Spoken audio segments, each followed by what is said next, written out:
আল্লাহ তাআলা আমাদের নবীকে বলেন, ফাইদা ফারাগতা ফানসব ওয়া ইলা রাব্বিকা ফারগাব। মুহাম্মদ সাল্লাল্লাহু আলাইহি সাল্লাম, আপনি যখন দুনিয়াবি কাজ থেকে অবসর হবেন তখন আপনি কঠোর শ্রমে আত্মনিয়োগ করুন, আর আপনি আমাকে যা বলবেন তা বিনয়ের সাথে কান্নাকাটি করে বলুন। এটা আল্লাহর আদেশ। প্রত্যেকটা মানুষের কিছু প্রয়োজন আছে, বিপদ আপদ আছে। মানুষ আল্লাহর কাছে কিছু চাইবে, তার বিপদের কথা বলবে। আল্লাহ তাআলা আমাদের নবীকে বলেন, আপনি যখন দুনিয়াবি কাজ থেকে অবসর হবেন তখন আপনি কঠোর শ্রমে আত্মনিয়োগ করুন, আর আপনি আমাকে যা বলবেন তা বিনয়ের সাথে কান্নাকাটি করে বলুন। রংপুর, দিনাজপুর, লালমনিরহাট, নীলফামারী, কুড়িগ্রাম, পঞ্চগড়, ঠাকুরগাঁ, জয়পুরহাট, বগুড়া এইসব ডিস্ট্রিক্টের ভাষায় কাউবাউ করে বলুন। ঢাকা, গাজীপুর, নরসিংদী, নারায়ণগঞ্জ, মানিকগঞ্জ, মুন্সিগঞ্জ এইসব ডিস্ট্রিক্টের ভাষায় কাড়ু বাড়ু করে বলুন, বা কাকতি মিনতি করে বলুন। বলার গতিটা খুব বেশি বিনয়ের সাথে কান্নাকাটি করে হবে, তাহলে আপনার কথাটা আল্লাহর দরবারে গ্রহণ হবে, কবুল হবে। সম্মানিত উপস্থিতি, আমরা যেভাবে আল্লাহর কাছে চেয়ে থাকি তা সাধারণত গ্রহণ হওয়ার কথা নয়। অনেকেই দোয়া করি আল্লাহর দরবারে, হাত তুলেই বলি আলহামদুলিল্লাহ রাব্বিল আলামিন বিহাক্কি লা ইলাহা ইল্লাল্লাহ। এইটা কোনো দোয়া হলো না। বাস্তব এটা মজাক করা বলেই বিবেচনা করা যায়। এটা একটা মজাক। আল্লাহর কাছে এরকম প্রার্থনা কবুল হবে না। আবু হুরায়রা রাদিয়াল্লাহু তাআলা আনহু বলেন, রাসূল সাল্লাল্লাহু আলাইহি ওয়াসাল্লাম বলেছেন, ইস্তাজাবু লিল আবদ, দাস দাসী মানুষের দোয়া কবুল করা হয়, এ কথাই ঠিক। তবে তিনটি কারণে দোয়া কবুল হয় না। এক, বেইসমিন, পাপের দোয়া যদি কেউ করে, চুরি করছে আর বলছে আল্লাহ যেন কেউ না দেখে, এটা হলো পাপ করার জন্য দোয়া।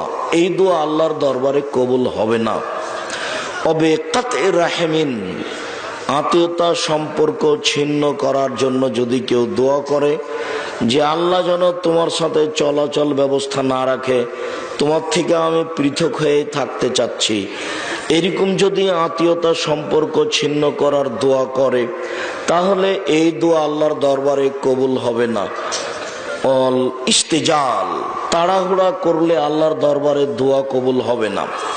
এই পর্যন্ত বলতেই সাহাবীগণ বললেন, রাসূল সাল্লাল্লাহু আলাইহি সাল্লাম, আমরা তো পাপ করার দোয়া বুঝি, যে পাপ করার জন্য দোয়া করলে কবুল হবে না, এই কথা তো বুঝলাম।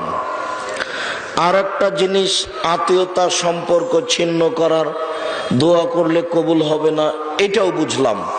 কিন্তু তাড়াহুড়া করলে দোয়া কবুল হবে না, এইটা যে বুঝলাম না।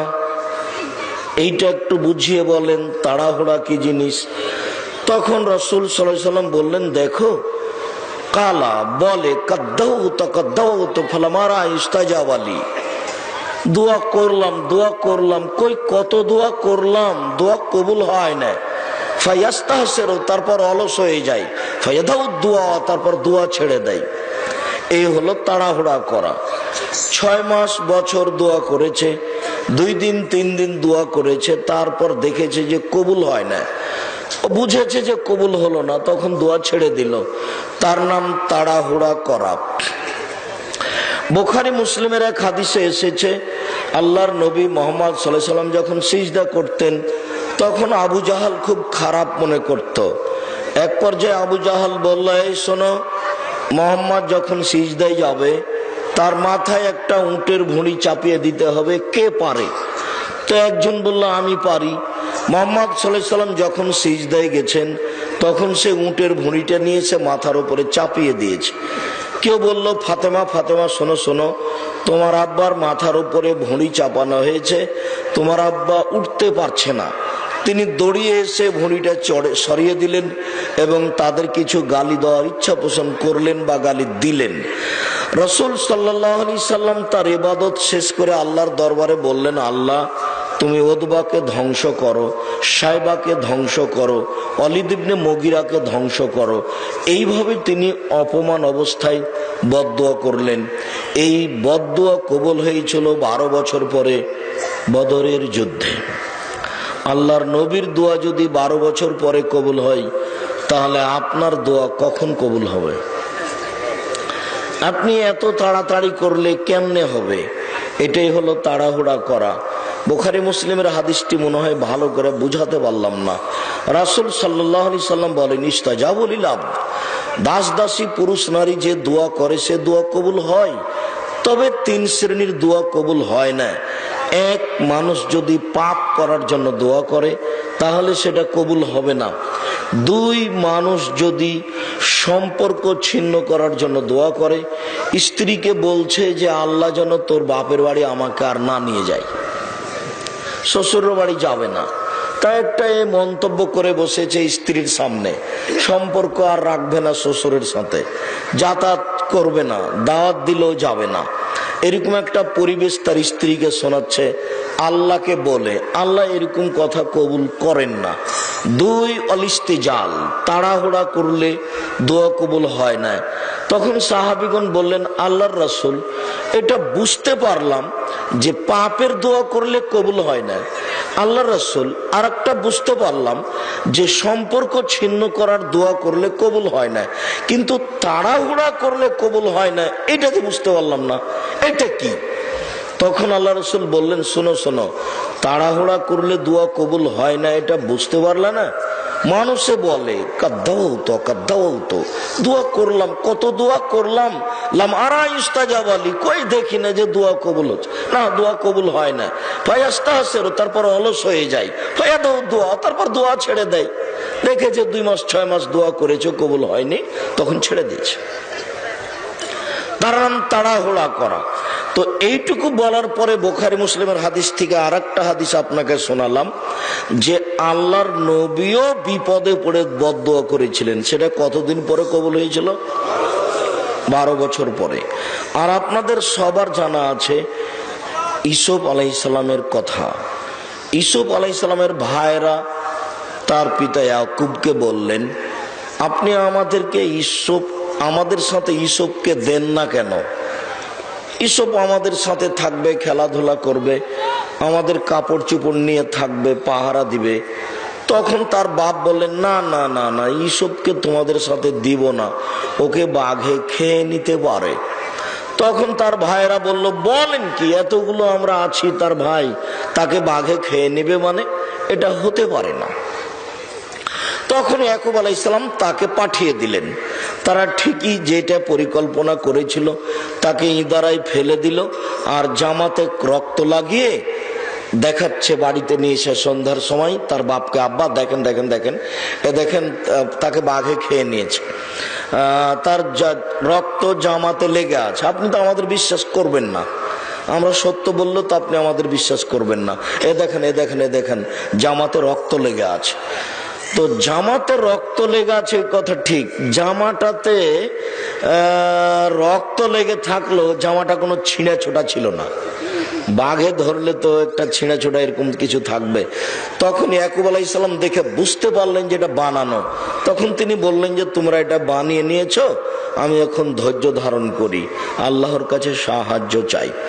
তিনি আল্লাহর কাছে দোয়া করতে লাগলেন।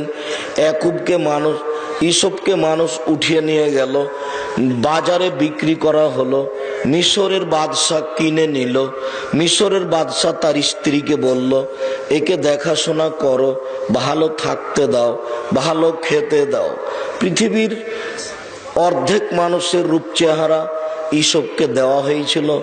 এক পর্যায়ে বাদশার স্ত্রী জুলাইখা তার সাথে অশ্লীল কাজ করার ইচ্ছা পোষণ করলো। তারপরে জোর করে ইচ্ছা পোষণ করার সিদ্ধান্ত নিলে তিনি আগে আগে দৌড়িয়ে ঘর থেকে বের হয়ে গেলেন। পিছন দিক থেকে জুলাইখা টেনে ধরলেও জামা হাতে ছিঁড়ে থেকে গেল। আগে আগে বের হলেন ইসব, পিছনে পিছনে বের হলো জুলাইখা। ওখানেই ছিল জুলাইখার স্বামী, তিনজন এক জায়গায়। তখন জুলাইখা বলল, এ দেখেন, আপনার স্ত্রীর সাথে আপনার বাড়ির এই লালন পালন করা ছেলে কি অশ্লীল অন্যায় কাজ করতে চায়, এর কি শাস্তি হতে পারে? আরে আপনি কি শাস্তি উল্লেখ করবেন? আমি বলি, একে যথাযথ পিটন দিতে হবে, নইলে জেলখানায় বন্দি করতে হবে। যা হওয়ার তাই হলো, 12 বছর জেল হয়ে গেল। ওইদিকে বাপ মা কান্নাকাটি করতে থাকলেন। 12 বছর পরে সরকারের পক্ষ থেকে ইসবকে ডাকার জন্য লোক আসলো। তখন ইসব বললেন, জি না, যাও বাদশাকে বলে দাও আমি জেল থেকে বের হব না যতক্ষণ পর্যন্ত জুলাইখা জাতির সামনে ঘোষণা না দিবে আমি অন্যায় করেছি, ইসব অন্যায় করেনি। এই ঘোষণা জাতির সামনে প্রকাশ না পাওয়া পর্যন্ত আমি সব জেলখানা থেকে বের হব না। আমি তার বাড়িতে লালন পালন হওয়া অবস্থায় আমি তার স্ত্রীর সাথে অন্যায় করিনি, এইটা আগে প্রমাণ হতে হবে। তারপরে আমাদের নবী মুহাম্মদ সাল্লাল্লাহু আলাইহি সাল্লাম বলেন যে আমার চেয়ে ইসবের ধৈর্য অনেক বেশি। আমাকে যদি সরকারের পক্ষ থেকে ডাকা হতো তাহলে আমি বলতাম যে চলো চলো চলো, জেলখানা থেকে আমি এখন বের হয়ে যাই, চলো। কিন্তু ইসব বের হলেন না। তিনি বললেন যে আগে জুলাইখাকে জাতির সামনে ঘোষণা দিতে হবে ইসব অন্যায় করেনি, আমি করেছি। শেষ পর্যন্ত জুলাইখা জাতির সামনে ঘোষণা দিল যে আমি জুলাইখা অন্যায় করেছি, ইসব অন্যায় করেনি। তখন তিনি জেল থেকে বের হলেন। তারপরে এক পর্যায়ে দায়িত্ব নিলেন। তারপরে বাপ মাকে নিয়ে আসলেন। তখন ইয়াকুব আলাইহিস সালামের দোয়া কবুল হওয়া প্রমাণ হলো প্রায় 25 থেকে 30 বছর পরে। আমি আসল কথা বলতে চেয়েছি কি তা হয়তো বুঝতে পারলেন না। যেদিন ইসব হারিয়ে গেলেন সেদিন থেকে বাপের দোয়া চালু হলো, আল্লাহ তুমি আমার ছেলেকে ফিরিয়ে দাও, আল্লাহ তুমি আমার ছেলেকে ফিরিয়ে দাও। দিন যায় রাত্রি যায়, দিন যায় রাত্রি যায়। প্রায় 25 থেকে 30 বছর পরে ইয়াকুব ছেলেকে ফিরিয়ে পেলেন। তখন আর তিনি চোখে দেখেন না। কান্নাকাটি করতে করতে করতে করতে চোখগুলি, তার চোখ দুটি হারিয়ে গেছে, অন্ধ মানুষ। শেষ পর্যন্ত ছেলেকে ফিরিয়ে পেলেন, চক্ষুও ফিরিয়ে পেলেন। আমি যেটা আপনাকে বলতে চাচ্ছিলাম সেটা দোয়া করেন বিনয়ের সাথে, কান্নাকাটি করে। তবে অলসতা করবেন না বা ক্লান্ত হয়ে ছেড়ে দিবেন না, বা কই দোয়া কবুল হয় না এরকম কথা বলে ছেড়ে দিবেন না। দুয়াই একটা শক্তিশালী পাওয়ারফুল ব্যতিক্রম ব্যবস্থাপনা, যা দিয়ে মানুষের তাকদীর পরিবর্তন হয়। রাসূল সাল্লাল্লাহু আলাইহি সাল্লাম বলেন, লা ইরাদ্দুত তাকদীর ইল্লা বিদুআয়ে। দুয়াই একমাত্র মানুষের ভাগ্যকে পরিবর্তন করে দিতে পারে। পৃথিবীর সৃষ্টির 50,000 বছর পূর্বে আপনার ভাগ্য লেখা হয়েছে। যেদিন আপনি আপনার মায়ের পেটে 4 মাস, সেদিন আপনার ভাগ্য আবার লেখা হয়েছে, সেদিন আপনার ভাগ্য আবার লেখা হয়েছে। এই চূড়ান্ত ভাগ্যকে পরিবর্তন করতে পারে একমাত্র দোয়া। যখনই আপনি আল্লাহর কাছে বেশি কান্নাকাটি করবেন, বিনয়ের সাথে বলতে থাকবেন, এক পর্যায়ে আল্লাহ আপনার ভাগ্যে যেটা লিখে রেখেছিলেন সেটা কেটে দিয়ে নতুন ভাবে লিখে দিবেন। তা হচ্ছে দোয়া। দোয়াই একমাত্র শক্তিশালী ব্যবস্থাপনা মানুষের তাকদীর, ভাগ্য পরিবর্তন করার। মহান আল্লাহ বলেন, হে মুহাম্মদ সাল্লাল্লাহু আলাইহি সাল্লাম, আপনি যখন দুনিয়াবী কাজ থেকে অবসর হবেন তখন আপনি ইবাদতে কঠোর শ্রমে আত্মনিয়োগ করুন। আর আপনি আমাকে যা বলবেন, আমার কাছে যা চাইবেন তা বিনয়ের সাথে কান্নাকাটি করে চান। আল্লাহর নিকটে বিনয়ের সাথে কান্নাকাটি করে চাইলে আল্লাহ কবুল করবেন। যেটাই বলবেন, পাপ হয়েছে তার জন্য দুশ্চিন্তার কিছু নেই। পাপ হয়েছে, আপনি ক্ষমা চান, ক্ষমা হবে ইনশাআল্লাহ। আনাস রাদিয়াল্লাহু তাআলা আনহু বলেন, রাসূল সাল্লাল্লাহু আলাইহি সাল্লাম বলেছেন, আল্লাহ তাআলা বলেন, ইয়া ইবনা আদম মা দাওয়াতানি ওয়া রাজাতানি, হে আদমের ছেলে মেয়ে শোনো, তুমি যেভাবে ডাকো আমি সেভাবে থাকি, তুমি যেভাবে ডাকো আমি সেভাবে থাকি, তুমি যেভাবে আশা পোষণ করো সেভাবে আমি পূর্ণ করে থাকি।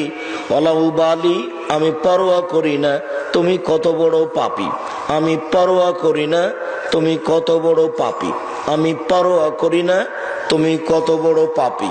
তুমি যেভাবে ডাকো আমি সেভাবে থাকি, তুমি যেভাবে আশা পোষণ করো আমি সেভাবে পূর্ণ করে থাকি।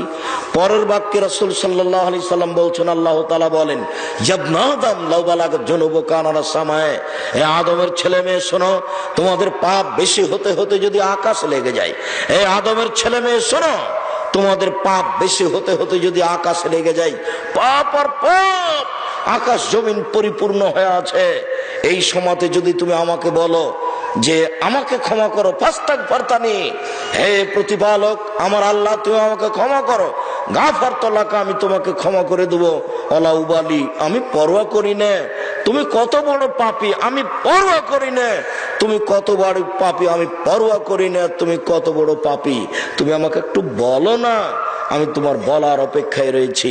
এছাড়াও আল্লাহ তাআলা বিচারের মাঠে বলবেন, সমস্ত আদমের ছেলে মেয়ে যখন বিচারের মাঠে উপস্থিত হবে, তখন আল্লাহ তাআলা আদমের ছেলে মেয়ের সামনে এসে বলবেন, ইবনা আদম লা আতাইতানি বিকুরাবিল যে খাতায়া সুম্মা লাকিতানি লা তুশরিক বিশায়া লা আতাইতুকা বিকুরাবিহা মাগফিরা। এই আদমের ছেলে মেয়ে, তোমরা আজকে পাপ নিয়ে উপস্থিত হয়েছো বিচারের মাঠে, পাপ আর পাপ, তোমাদের পাপ আকাশ জমিন পরিপূর্ণ হয়ে আছে, আমি আল্লাহ সেই পরিমাণ ক্ষমা নিয়ে উপস্থিত হয়েছি। তোমার যেই পরিমাণ পাপ আমার সেই পরিমাণ ক্ষমা, তোমার যেই পরিমাণ পাপ আমার সেই পরিমাণ ক্ষমা। যদি শিরক না থাকে, তোমার পাপ যত আমার ক্ষমা তত, তোমার পাপ যত আমার ক্ষমা তত। যদি শিরক না থাকে, আল্লাহ তাআলা আপনাকে ক্ষমা করার জন্য প্রতীক্ষমান রয়েছেন। আবু যার গিফারি রাদিয়াল্লাহু তাআলা আনহু বলেন, রাসূল সাল্লাল্লাহু আলাইহি ওয়াসাল্লাম বলেছেন, আল্লাহ তাআলা বলেন হাদিসে কুদসি, ইয়া ইবনা আদম ইন্নাকুম তুখতিউনা লাইলান ওয়া নাহারা ওয়া নাগফিরু যুনুবা জামিয়া। এই আদমের ছেলে মেয়ে শোনো, তোমাদের কাজ দিনরাত পাপ করা, তোমরা তো দিনরাত পাপ করো, আর আমি আল্লাহ তোমাদের দিনরাত পাপ ক্ষমা করে থাকি। ক্ষমা চাইতে হবে, কান্নাকাটি করে ক্ষমা চাও, তাহলে আল্লাহ তোমার কথা শুনবেন, সত্য সত্যই বুঝবেন যে তুমি ক্ষমা চাচ্ছ।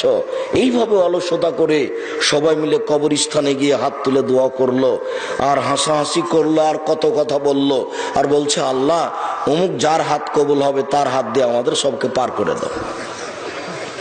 এরপরে নগদ বেদাত, এই ইবাদত এই দোয়া কবুল হওয়ার কোনো প্রশ্নই আসে না। এইভাবে ঈদের মাঠে গিয়ে সবাই মিলে জালসার পরে সবাই মিলে যেভাবে হাত তুলে দোয়া করছে, এইসব বেদাত এবাদাত কবুল হবে না। কবুলই হয়নি তো পাবে কি? যেই কারণে চাচ্ছে সেই কারণটা তো কবুল হবে তারপরে। আর কেউ একটু দুয়ার ঢং বুঝেও না, একটু বোঝার চেষ্টাও করে না। আর যারা দিন প্রচার করছে তারা তো মিথ্যা প্রচার নিয়ে ব্যস্ত। এক মিনিট দেখেন তো দেখি, আপনাকে একটু দেখাই। আয়েশা রাদিয়াল্লাহু তাআলা আনহা বলেন, আল্লাহর নবী রাতে আমি বিছানে শুয়ে আছি, তিনি আসলেন, এসে জুতা স্যান্ডেল পাশে রাখলেন, কাপড় চোপড় রেখে দিয়ে আমার পাশে শুয়ে গেলেন। তিনি অনুমান করলেন যে আমি ঘুমিয়ে গেছি, আসলে আমি ঘুমাইনি, আমি ভান করে ঘুমিয়ে আছি। দেখি আল্লাহর নবী কিছুক্ষণ পরে উঠে কোথায় যায় নাকি। আমি আসলে ভান করে ঘুমিয়ে আছি, দেখলাম কিছুক্ষণ পরে উনি মনে করেছেন যে আমি ঘুমিয়ে গেছি।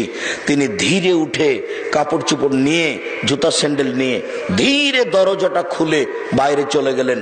বাইরে গিয়ে দরজা বন্ধ করে চলে গেলেন। আমিও উঠলাম, কাপড় চোপড় নিলাম, মাথায় কাপড় দিলাম, তারপর দেখি কোথায় যাই, কোন স্ত্রীর কাছে যান নাকি। ওই যে বাকুল গারকাতে গিয়ে তিনি হাত তুলে দোয়া করলেন, একবার, দুইবার, তিনবার হাত তুলে দোয়া করলেন। তারপরে ঘুরে হাঁটলেন, আমি ঘুরে হাঁটলাম, তিনি জোরে হাঁটলেন, আমি জোরে হাঁটলাম, তিনি দৌড়ালেন, আমিও দৌড়ালাম। আমি আগেই বিছানায় চলে এসেছি। তিনি আমার পাশে এসে বলছেন, কি খবর আয়েশা, তোমার মোটা শ্বাস কেন? না এসে যে দৌড়িয়ে এসেছেন। তখন আয়েশা রাদিয়াল্লাহু তাআলা বলছেন, আমি তো মিথ্যা কথা বলি, জিবরাইল বলে দিবে, আসলে আপনাকে আমি পরীক্ষা করছিলাম আপনি যান কোথায়। আমি এই দিক বলতে চাইনি, বুখারী মুসলিমের হাদিস পেশ করে যেটা বলতে চেয়েছি সেটা হলো তিনি কবরস্থানে গেলেন একা, কাউকে তো নিয়ে গেলেন না। পৃথিবীর সবচেয়ে দামি মানুষ নবী রাসূল ব্যতীত বলতে পারেন কে? তিনি হচ্ছেন আবু বকর সিদ্দিক রাদিয়াল্লাহু তাআলা আনহু। পৃথিবীর সবচেয়ে দামি মানুষ আবু বকর সিদ্দিক রাদিয়াল্লাহু তাআলা আনহু। তাকে একটু বললেন না, চলেন না যা একটু দোয়া করে আসি।